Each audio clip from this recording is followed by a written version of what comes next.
নাও আচ্ছা চলো। আচ্ছা এবারে হচ্ছে আমরা ঢুকছি কলেজ স্ট্রিট, ঠিক আছে? এবার কলেজ স্ট্রিট ঢুকলেই বই দোকানদারগুলো যেভাবে আমাদেরকে ডাকে, হ্যাঁ, তো সেরকম বেশ কয়েকজন বই বুক সেলারের অ্যাম্বিয়েন্স নেব। যেমন ডাকে, আরে দাদা এদিকে এদিকে, ও দাদা কি লাগবে এদিকে আসুন, কাইন্ড অফ, ঠিক আছে? চল দাদা এদিকে এদিকে আসুন। হুম। ও দাদা কি বই লাগবে, এদিকে আসুন, সব আছে এদিকে এদিকে, ওদিকে না এদিকে আসুন দাদা।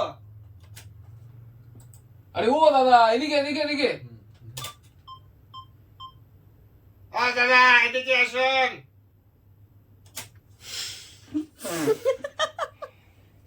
না চুপ থাক। আরে ও দাদা এদিকে এদিকে, ও দাদা